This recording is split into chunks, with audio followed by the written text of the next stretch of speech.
محمد اشرف صاحب مرحوم و مغفور کی روح کے ایصال ثواب کی تقریب سعید میں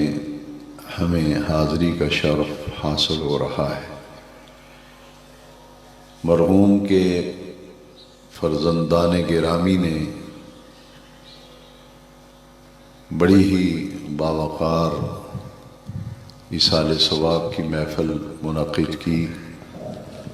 جس میں پیران عظام سادات کرام کی تشریف آوری، خصوصی آمد تمام حاضرین کے لیے اور بالخصوص بانیان محفل کے لیے خیر و برکت کا ذریعہ اور باعث ہے۔ ایصال ثواب کسی بھی صاحب ایمان کے فوت ہو جانے کے بعد اس کی روح کو جو ہدیہ تحفہ اہل خانہ عزیز و اقارب تعلق و نسبت والے ان کی روح کو جو تحفہ بھیجتے ہیں اسے ایصال ثواب کہتے ہیں۔ اور ایصال ثواب عمومی طور پر دو باتوں پر مشتمل ہوتا ہے۔ ایک نیک اعمال اللہ تبارک و تعالیٰ کی بارگاہ میں پیش کر کے اور صدقہ اور خیرات پیش کر کے ان نیک اعمال اور صدقات و خیرات پر جو رب کریم کی بارگاہ سے ثواب عطا کیا جاتا ہے، وہ پھر دعا مانگی جاتی ہے کہ جن بھی نیک اعمال کا ثواب اللہ رب العزت نے عطا فرمایا ہے وہ تمام مرحوم کی روح کو ایصال ہم کرتے ہیں۔ اور یہ ایصال ثواب عرف عام میں دو باتیں سامنے آتی ہیں۔ ایک تلاوت قرآن، ذکر اذکار، کلمات طیبات، نوافل، حج اور عمرہ، کوئی بھی نیک عمل کرنے کے بعد یہ دعا مانگنا کہ یہ جو نیک عمل کیا گیا ہے، مثلاً حج کیا ہے، عمرہ کیا ہے، تو دعا کرنا کہ یہ حج اور عمرہ جو کیا ہے اس پر اللہ کریم نے جو ثواب عطا فرمایا ہے وہ ہم اپنے فلاں پیارے فوت ہونے والے کی روح کو ہم ایصال کرتے ہیں۔ حدیث شریف میں آتا ہے کہ ایک صحابی کی والدہ فوت ہوئی جن پر حج فرض تھا، مگر وہ حج نہ کر پائیں اور ان کا انتقال ہو گیا۔ اس فوت ہونے والی خاتون کا بیٹا حضور کی خدمت میں حاضر ہوا اور عرض کیا کہ میری والدہ دنیا سے چلی گئی، ان پر حج فرض تھا، وہ حج نہیں کر پائیں، اب میں کیا کروں؟ تو نبی کریم صلی اللہ علیہ وسلم نے اس سائل سے سوال کیا اور پوچھا کہ اگر تیری والدہ کے ذمہ قرض ہوتا اور اپنی ماں کے فوت ہونے کے بعد تو قرض ادا کرتا یا نہ کرتا؟ تو وہ جواب میں کہتے ہیں کہ میں اپنی والدہ کا قرض ضرور ادا کرتا۔ تو حضور نے فرمایا پھر تم اپنی والدہ کی طرف سے حج کرو، تاکہ تمہاری والدہ حج نہیں کر سکی اور تم حج کرو گے اپنی والدہ کی طرف سے، اس کا ثواب اللہ تبارک و تعالیٰ تمہاری والدہ کو عطا کرے گا۔ یہ حج بدل جو کیا جاتا ہے کہ کسی کی طرف سے حج کرنا، اسے حج بدل کہتے ہیں، یعنی اس کی طرف سے حج کرنا اور اس کی روح کو ثواب پہنچانا۔ اسی طرح اگر کوئی شخص عمرہ کرتا ہے، اپنا بھی عمرہ کرتا ہے، اور پھر اپنی والدہ کی طرف سے، والد کی طرف سے، بھائی کی طرف سے، اپنے فوت ہونے والے پیاروں کی طرف سے عمرہ کرتا ہے اور پھر دعا مانگتا ہے کہ اس عمرے کا ثواب فلاں ہمارے پیارے کی روح کو اللہ عطا فرمائے، تو اس عمرے کا ثواب بھی اس کی روح کو پہنچتا ہے۔ یہ حج اور عمرے کا ثواب پہنچ رہا ہے۔ اسی طرح قرآن مجید کی تلاوت اور کلمات طیبات کا ثواب فوت ہونے والے کی روح کو پہنچتا ہے، اور یہی ایصال ثواب کی محفل میں اہتمام ہوتا ہے۔ حضور کی حدیث شریف ہے کہ کسی فوت ہونے والے کے لیے 70,000 مرتبہ کلمہ طیبہ اگر پڑھ کر دعا مانگی جائے، یہ 70,000 کی تعداد میں جو کلمہ طیبہ پڑھا ہے، اس کا ثواب اللہ تبارک و تعالی فلاں فوت ہونے والے کو عطا فرمائے، تو حدیث شریف میں آتا ہے کہ اس کی مغفرت، اس کی بخشش یقینی ہو جاتی ہے۔ مولانا قاسم نانوتوی نے اپنی کتاب تحذیر الناس میں ایک بڑا واقعہ جس میں بہت بڑی نصیحت ہے اور سبق ہے اور تعلیم اور درس ہے، انہوں نے اپنی کتاب میں نقل کیا ہے کہ حضرت جنید بغدادی رضی اللہ تعالیٰ عنہ کی مجلس میں ایک نوجوان بیٹھا تھا۔ آپ نے دیکھا کہ اچانک اس نوجوان کا چہرہ متغیر ہو گیا، رنگ زرد پڑ گیا اور اس کا چہرہ مرجھا گیا۔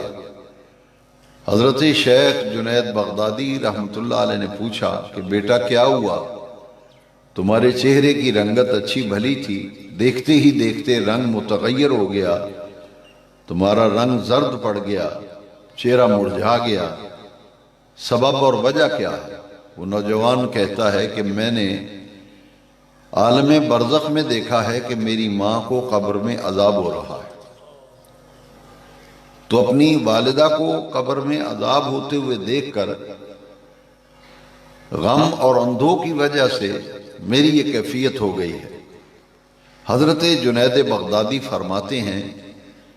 جب نوجوان کی میں نے بات سنی تو مجھے حضور کی حدیث یاد آ گئی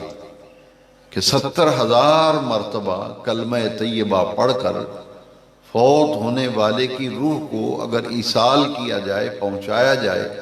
تو اس کی بخشش و مغفرت یقینی ہو جاتی ہے۔ جنید بغدادی فرماتے ہیں کہ میں نے 70,000 مرتبہ کلمہ طیبہ پڑھا ہوا تھا، میں نے دل ہی دل میں ارادہ کیا، نیت کی، زبان سے نہیں کہا،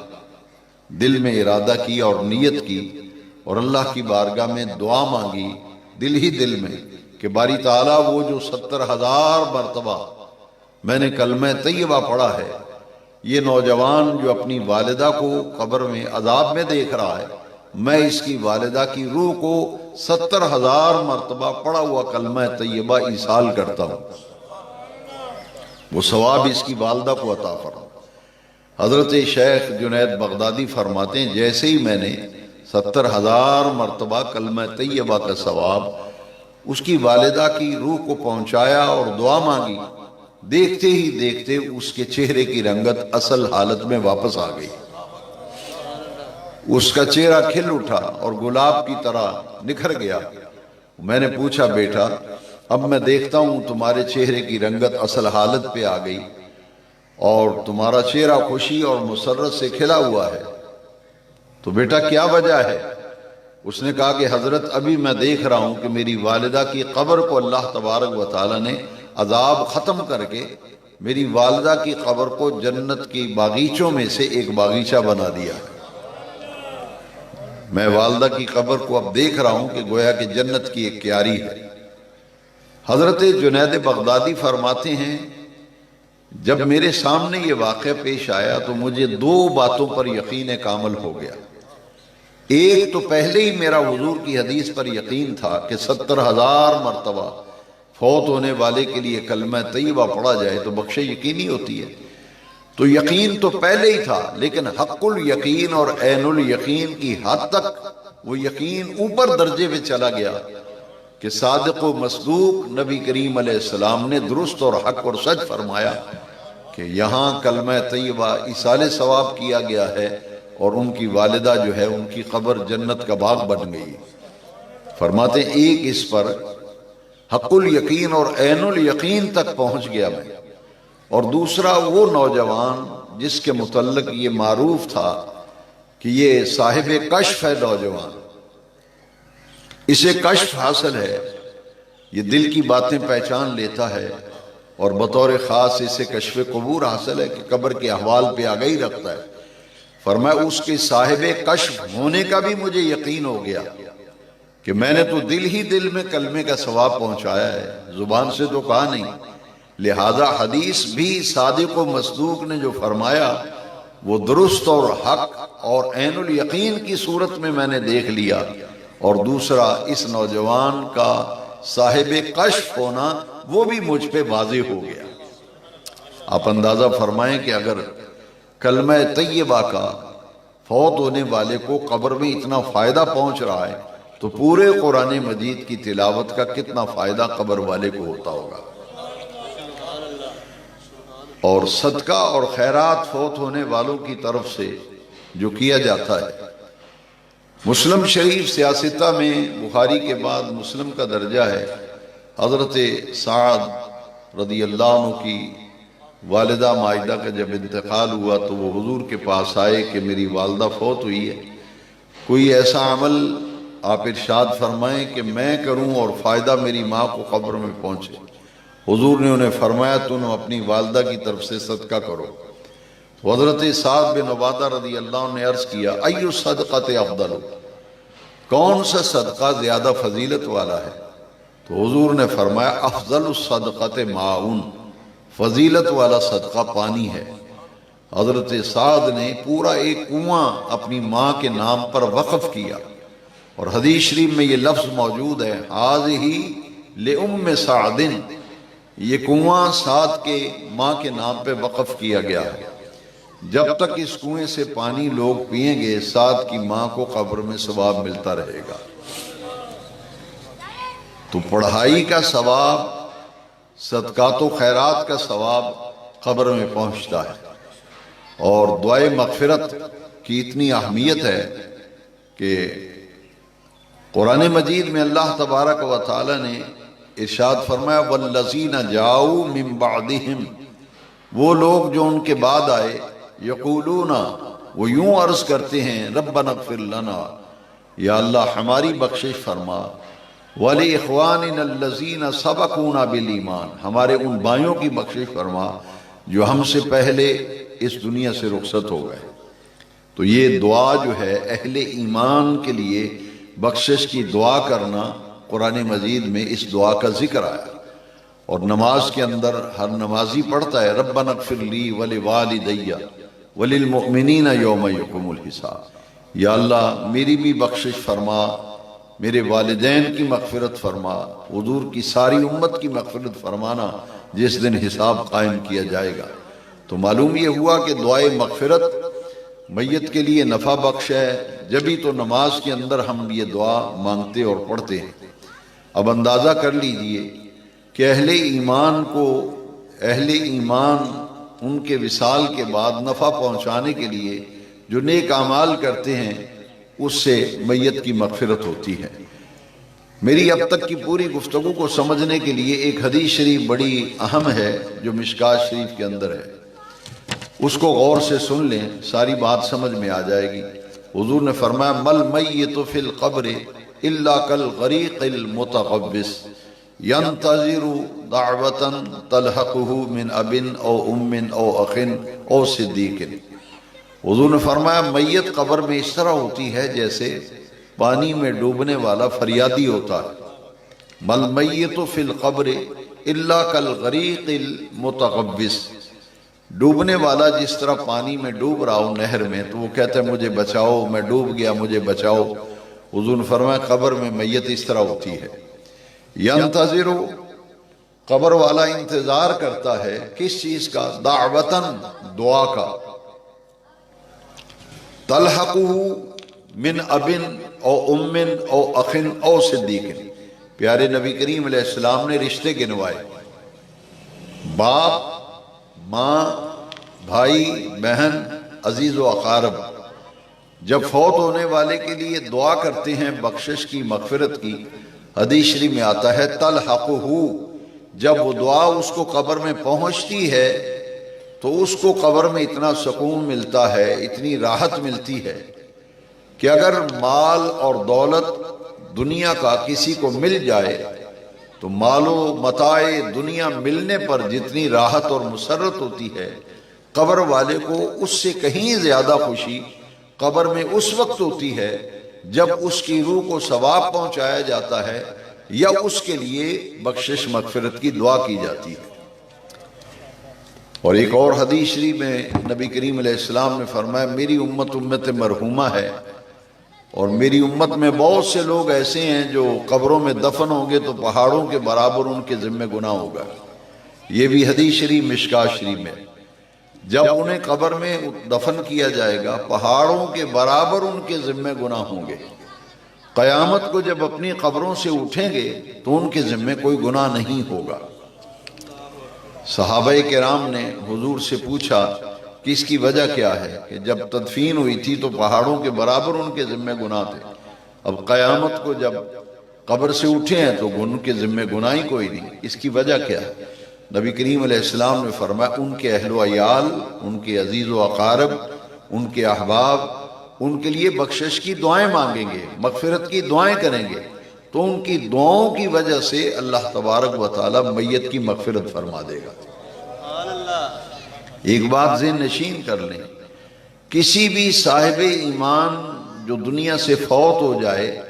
اس کے لیے بخشش مغفرت کی دعا کرنا یہ نبی کریم علیہ السلام کی سنت ہے۔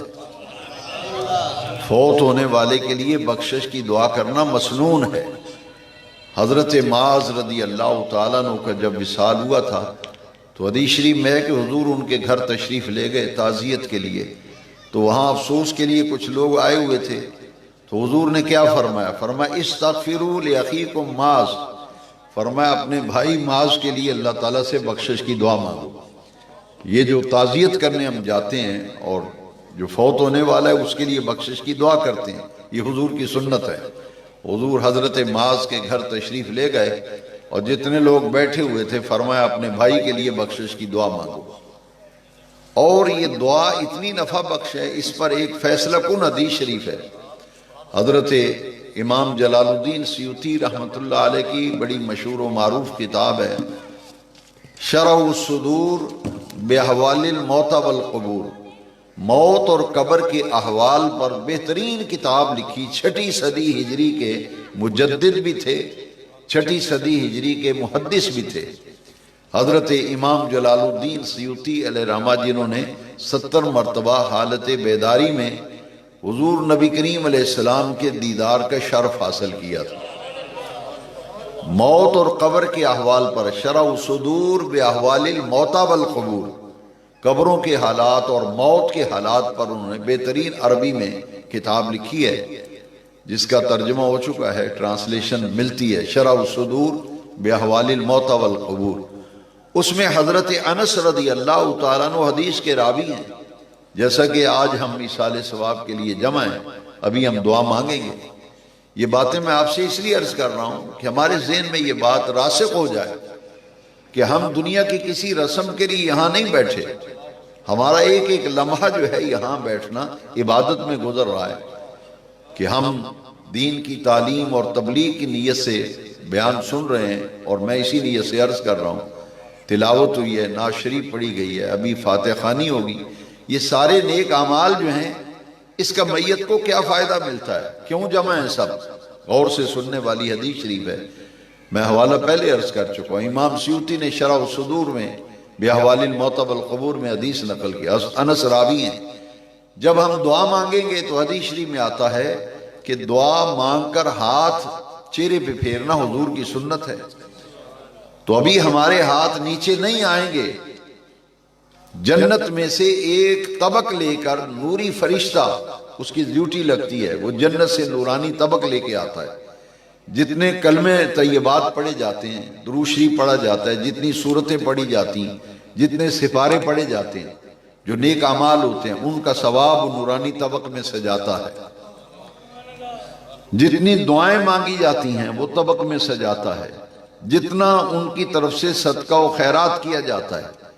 اس کا ثواب اٹھا کر اس نورانی طبق میں رکھتا ہے، اور قبر کے سرانے جا کر کیا کہتا ہے فرشتہ؟ یا صاحب القبر العمیق۔ یہ وہ لفظ ہیں جو حضور کی زبان اقدس سے نکلے۔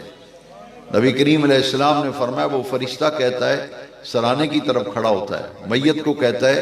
اے گہری قبر والے، یا صاحب القبر العمیق،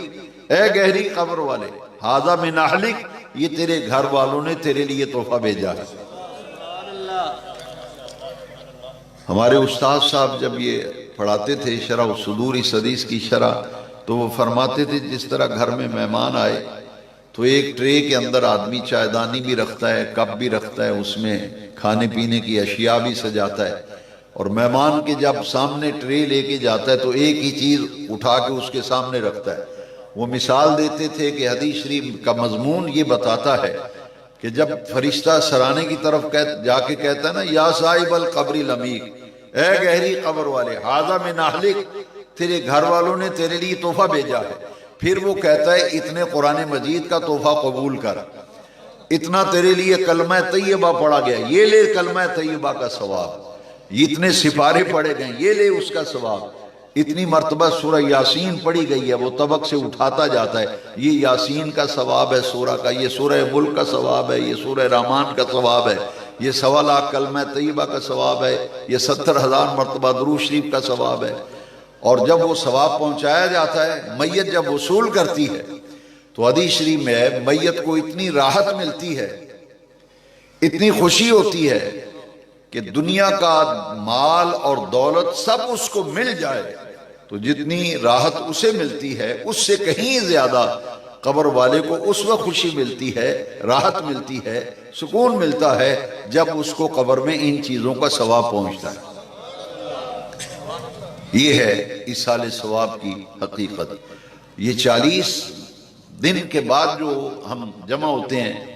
اور دعائے مغفرت کرتے ہیں، صدقہ و خیرات کرتے ہیں، اس کی وجہ کیا ہے؟ حدیث شریف میں آتا ہے کہ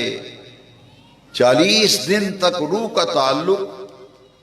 اپنے گھر کے ساتھ اور ان استعمال والی چیزوں کے ساتھ رہتا ہے جو چیزیں بندہ استعمال کرتا ہے، یہاں تک کہ نیک آدمی جب فوت ہوتا ہے تو جن راستوں پر وہ نیک آدمی چلتا تھا وہ راستے اس کے لیے اللہ تعالیٰ سے بخشش کی دعا مانگتے ہیں، اس کے استعمال والی چیزیں اس کے لیے دعائے مغفرت کرتی ہیں، اور قیامت کے دن نیک آدمی جہاں نماز پڑھتا ہے وہ جگہ اس کی گواہی دے گی۔ ہمارے ایک بزرگ تھے، وہ کسی شہر میں جاتے تھے مہمان بن کے تو محلے کی مسجد میں جا کے نفل پڑھ کے آتے تھے، وقت نہیں بھی ہوتا تھا نماز کا، مکروہ اوقات کے علاوہ وہ مسجد میں چلے جاتے ہو 2 نفل پڑھاتے، تو ان سے کوئی پوچھتا بھی آپ کدھر گئے تھے، آپ کی تو چائے ٹھنڈی ہو گئی، وہ کہتے تھے میں مسجد میں گیا تھا نماز پڑھنے، کہتے ٹائم تو ابھی ہے نہیں، وہ کہتے ہیں میں نے حدیث شریف پڑھی ہے جہاں بندہ نماز پڑھتا ہے نیک عمل کرتا ہے قیامت کے دن وہ جگہ بھی اس کے حق میں گواہی دے گی، تو میں محلے کی مسجد کو گواہ بنانے گیا تھا۔ تو یہ تعلق جو ہے،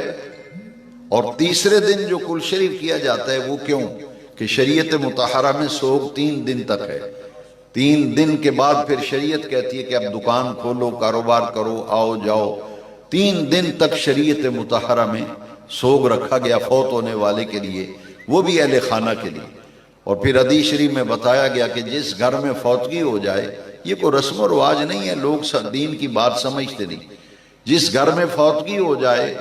یہ جو لوگ کھانا پکا کے ان کے گھر بھیجتے ہیں، ہم نے بنا لیا یہ برادری کی رسم ہے، آج فلاں نے کھانا دیا ہے کل ہم نے دینا ہے، یا انہوں نے ہمارا فوت ہوا تھا تو انہوں نے دیا تھا، ہم نے اسے رسم بنایا۔ اس کا شرعی تقاضا کیا ہے، شرعی حیثیت کیا ہے؟ یہ حضور کی حدیث ہے، کوئی قصہ کہانی نہیں ہے، نہ کوئی یہ برادری کی رسم ہے، حضور کی حدیث ہے کہ جس گھر میں فوتگی ہو جائے تو ان کے جو قریبی رشتہ دار ہوتے ہیں، یہاں تک کہ پڑوسی بھی، ان کا حق ہے کہ وہ تو غم سے نڈال ہیں، ان کے گھر میں کھانا نہیں پکے گا بلکہ اپنے گھر میں کھانا پکا کر ان کو پاس لے جاؤ اور ہیلے بہانے سے ان کو کچھ نہ کچھ کھلاؤ اور پلاؤ۔ یہ ہے کہ جس گھر میں فوتگی ہو، غم ہے، سوگ ہے اور یہ صدمہ ہے، اس لیے دوسروں کا حق ہے کہ کھانا پکا کر کے ان کے گھر۔ حضور کی ظاہری حیات مقدسہ میں کئی ایسے واقعات ہیں کہ ایک صحابی ان کے گھر میں جب فوت ہوئی تو ساتھ والے گھر میں کھانا پکایا گیا. انہوں نے کہا کہ آپ کے جتنے مہمان آئیں گے آپ کے گھر والے سب کا کھانا ہم پکائیں گے. تو ان کے گھر کھانا بھی پہنچانا، ان کو جا کر تسلی دینا، یہ ذمہ داری ہوتی ہے. ان کے جنازے میں شریک ہونا، تجہیز و تکفین میں غم کو بانٹنا، یہ شریعت کا سبق تھا. تو یہ سارا ایصال ثواب کا پروگرام ہے. اور یہ خوش قسمتی ہوتی ہے کسی بھی شخص کی کہ جب دنیا سے جائے تو ایسی اولاد پیچھے چھوڑ جائے جو کم از کم اس کے لیے ہاتھ اٹھا کے دعا بھی تو مانگے. یہ تو پنجابی کی ایک مثل مشہور تھی، لوگ کہا کرتے تھے کہ بھائی انشاءاللہ کسی دا کوئی ہووے. وہ اپنے دنیاوی اعتبار سے کہتے ہیں کہ اولاد ہوگی تو نام زندہ رہے گا لوگ. اور جو لاولد دنیا سے چلے جاتے ہیں، بھائی اگر فوت ہو جائے لاولد، تو دوسرے بھائی اپنی اولاد کا فکر کریں گے یا بھائی کا فکر کریں گے؟ وہ تو اپنی اولاد کو سنبھالیں گے. اس لیے کہتے ہیں کہ انشاءاللہ کسی دا کوئی ہووے. وہ کہتے ہیں دنیاوی اعتبار سے. لیکن میں دوسرے پہلو سے عرض کرتا ہوں کہ میں تو یہ دعا مانگتا ہوں کہ ایسا کوئی اولاد میں ہو جو مر جائیں تو پیچھے ہاتھ اٹھا کر دعا تو مانگے نا بھئی، اور کچھ نہیں، دعا تو مانگے. ہمارے ایک بزرگ ہیں حاجی صاحب، بڑے نیک آدمی ہیں، وہ ماشاءاللہ بڑی جائیداد اور مال. میں نے کہا حاجی صاحب بڑا کرم ہے اللہ کا، بڑی اللہ نے آپ پہ عنایت کی ہے. تو وہ آپ دیدہ ہو گئے. کہتے ہیں جو کچھ کمایا بنایا وہ تو اولاد کا ہے. فرمانے لگے کہ اب پتہ نہیں جب میری آنکھیں بند ہونی ہیں انہوں نے میرے واسطے ہاتھ چک کے دعا بھی منگنی کہ نہیں منگنی. یہ نہ جائیداد تے قبضہ کر لینا، گڈی بھی نہ سام لینی تے بنگلہ بھی، بینک بیلنس بھی نہ منڈیاں بن لینا. یہ پتہ نہیں ہونا یہ نہ میرے واسطے دعا بھی منگنی کہ نہیں منگنی. یہ ہے اصل معاملہ. اب آپ غور کریں کہ اسی لیے تو قرآن کہتا ہے وَالَّذِينَ جَاءُوا مِن بَعْدِهِمْ يَقُولُونَ رَبَّنَا اغْفِرْ لَنَا وَلِإِخْوَانِنَا الَّذِينَ سَبَقُونَا بِالْإِيمَانِ. یہ ہے ایمان اور مسلمان کا تقاضا کہ ہم اپنے پیارے تعلق والے دنیا سے چلے جائیں، ان کے لیے بخشش کی دعائیں مانگیں، اور خاص طور پر ان کے لیے اور عمومی طور پر حضور کی ساری امت کے لیے بخشش کی دعا مانگیں. اس کے لیے مختصر دعا ہے وہی جو آپ اور میں نماز میں پڑھتے ہیں، ربنا اغفر لی ولوالد، اپنے لیے بھی، ماں باپ کے لیے بھی، حضور کی امت کے لیے بھی. ایک مختصر دعا آئی ہے، وہ ہر نماز کے بعد ایک دفعہ تو ضرور پڑھنی چاہیے. اللہم اغفر للمؤمنین والمؤمنات. اس میں ماں باپ بھی آ جاتے ہیں، سجن یار بیلی بھی آ جاتے ہیں، نان کے داد کے بھی آ جاتے ہیں، حضور کی ساری امت آ جاتی ہے. اللہم اغفر للمؤمنین والمؤمنات، اللہم اغفر للمسلمین والمسلمات. یا اللہ حضور کی ساری امت کی ایمان والوں کی بخشش و مغفرت فرما. تو فوت ہونے والوں کی طرف سے صدقہ و خیرات بھی کرتے رہنا چاہیے، اور ان کے لیے پڑھائی بھی کرتے. کبھی 2 نفل پڑھ کے دعا مانگنی چاہیے، یا اللہ یہ جو 2 نفل پڑھیں اس کا ثواب میری ماں کی روح کو عطا کر. 2 نفل پڑھیں اس کا ثواب میرے والد صاحب کی روح کو عطا کر. حج عمرہ کے لیے جائیں تو وہاں بھی طواف بھی کر سکتے ہیں فوت ہونے والوں کے لیے. تو یہ نیک اعمال جو ہیں اور صدقات و خیرات اور دعائیں میت کے لیے نفع بخش ہیں. اللہ تبارک و تعالی مرحوم ملک محمد اشرف صاحب کی مغفرت فرما کر جنت الفردوس میں اللہ انہیں اپنے جوار رحمت میں جگہ دے، اور ان کے تمام بچوں کو اللہ کریم صبر جمیل اور اہل خانہ کو اپنے محبوب کریم علیہ السلام کے صدقے سے ہمت اور حوصلہ عطا فرمائے، اور آپس میں پیار محبت کا رشتہ قائم رہے، اور ان کے لیے بخشش و مغفرت کی دعائیں مانگی جاتی رہیں. وآخر دعوانا ان الحمد للہ رب العالمین.